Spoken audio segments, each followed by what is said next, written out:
Jetstar Airlines has been accused of exploiting cabin crew tonight, demanding they work 20-hour shifts, sometimes longer. Current and former crew members of the Qantas-owned budget airline say the practice leaves them extremely fatigued, compromising cabin safety. And a clause in the contracts of the foreign-based workers says if they're sacked or break their contracts, they can be forced to pay back more than 4 months of their base wages. This special report by Steve Kinane. Alison McClymont was the producer. At Sydney Airport, holidaymakers check in for Jetstar's afternoon flight to Bali. It's a popular service for those escaping the southern Australian winter. But for Jetstar crew, the flight to Denpasar is no trip to paradise. Yeah, we start at 4 in the afternoon and finish back in Sydney 7 the next morning. So it was horrible. I felt like a slave.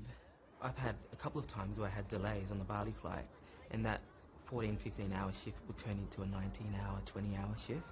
Well, the cabin crew are suffering very badly because they don't have a regulated limit on how many hours they can do, particularly the foreign crews, and so they're working in the maximum hours. For instance, they're doing Sydney, Bali and back. That's about a 17-hour night. That's very, very fatiguing.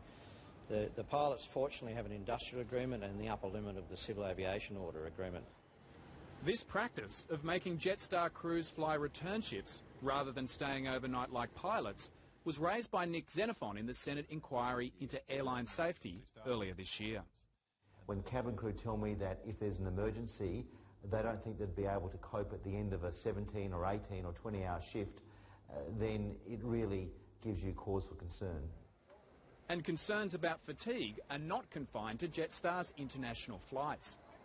Lateline has obtained over 60 incident reports that show at least 37 crew members have filed complaints this year to Jetstar management about fatigue and exhaustion after flying the Sydney to Perth and Sydney to Darwin routes. They've also raised serious concerns about the cabin crew's ability to deal with emergencies. I believe that if there was an emergency situation, crew would not be alert enough to respond accordingly. It is unsafe, and I am concerned that it will only be when something unfortunate happens that something will be done about this. Flight attendants are also worried about their own safety after doing shifts that cross from day into night into morning. I was afraid I might have a car accident on the way home from duty. Driving home after this duty is extremely dangerous, and I found myself almost falling asleep at the wheel. And while Jetstar is pushing its Australian-based crews hard, it's the foreign-based crews who are under the most strain. A third of Jetstar staff are employed overseas. Their Bangkok cabin crew are employed by a company called Tour East Thailand. Lateline has obtained a copy of the employment contract for the Thai-based cabin crews. It states that crew can work shifts of up to 20 hours long. But as this contract shows, in effect there are no limits to the hours they can be forced to work. The planned limit and operational extensions may be extended by the employer. This clause is not in any contracts for Jetstar's Australian-based crews. Not only is a clause like that unconscionable, it just seems incredibly unsafe. How will a crew be able to cope with an emergency if they've been required to work in excess of 20 hours in just one shift? It's something that doesn't apply to Australian cabin crew for good reason, and it shouldn't apply to foreign-based cabin crew who are doing work here in Australia.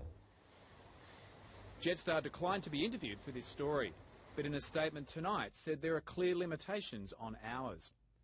Jetstar has clearly established duty limitations that are consistently applied regardless of where our cabin crew are based. Jetstar's Thai-based flight attendants get paid a base wage of 258 Australian dollars a month. Each hour they fly, they get another $7 an hour plus allowances. They don't get paid for sick leave and have half the annual leave of their Australian colleagues. While on annual leave, they get paid less than normal. That's $7 Australian dollars an hour on top of their base wage becomes just $9 a day. Annika, as she's asked to be called, says foreign-based cabin crew are under immense pressure. Asian-based crew aren't unionised, and they're constantly threatened with the non-renewal of their contracts should they speak out about anything to do with their jobs. And there's an extraordinary financial disincentive not to speak out. If Thai-based crew quit their jobs early or are sacked, they can be forced to pay back up to 4.5 months of their base wage. In its statement to Lateline, Jetstar also said, "Some of our international cabin crew are required to pay a bond as a compensation for investment in training if a cabin crew member leaves within 2 years of employment. This is a locally based arrangement that reflects the local market conditions." On April the 22nd, 5 Thai-based crew, exhausted from a series of domestic and international flights, pulled out of a flight between Sydney and Melbourne, citing fatigue. They were concerned they wouldn't be able to respond to an emergency situation should one arise. In response, they got this letter from their employer, Tour East Thailand, threatening them with the sack. Whilst illness, etc. is accepted by your employer, poor time management is not. TET requires from you an undertaking that you will not repeat these behaviours in the workplace.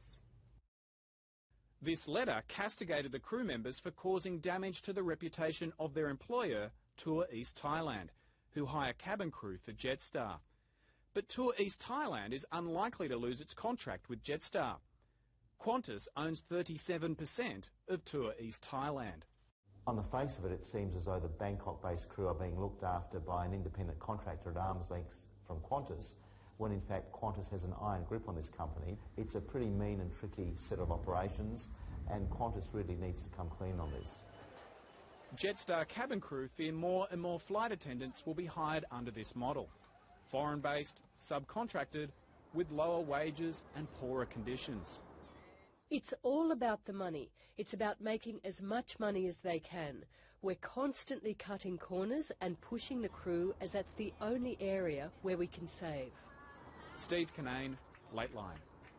In its statement to Lateline tonight, Jetstar said it has made considerable investment in its fatigue management systems, and it says Jetstar is continuing to invest and build in this important area in line with a global best practice risk management approach, adding that Jetstar continues to assess their operations in light of their fatigue management system that shows safety is always the first priority. The full statement and responses to specific questions will be posted on the Lateline website.